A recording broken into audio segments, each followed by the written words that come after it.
गंजाम जिला सोरडा गौड़गोठ स्थित मेडिकल परिसर में पालित होईछि आर्ट ऑफ गिविंग दिवस। स्थानीय डाक्तर प्रेमानंद त्रिपाठी सहयोग में अनुष्ठित होता कार्यक्रम। एथिरे जिला परिषद अध्यक्ष राम सबर, गौड़गोठ हाईस्कूल प्रधान शिक्षक प्रभुदत्त दास समेत आशाकर्मी और स्कूल छात्र छात्री सामिल होते।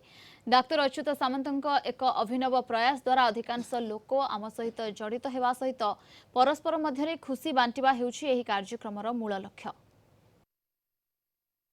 समाजर प्रत्येक वर्गर लोकों निकट में वार्ता पहुँचे एवं समाज सुसंगठित सुस्थ सबल एवं सुखी समाज गठनर प्रयास पूर्ण हो यह ही कामना कर। जो आर्ट ऑफ गिविंग रो मुख्य 3टा ऑब्जेक्टिव अच्छी जे बंधुत्वर हाथ बढ़ाओ, शांति वार्ता को सबुआडे बांट एवं अन्य को साहाଯ୍य कर। अच्युत सामंत सार अनुप्राणित होई जदि एई 3टा वार्ता को हम जदि संसार रे समस्त पाखरे पहुंचे परिबा ताहाले आज ये संसार गोटे सुखमय शांतिमय रे परिणत हो पारिबो।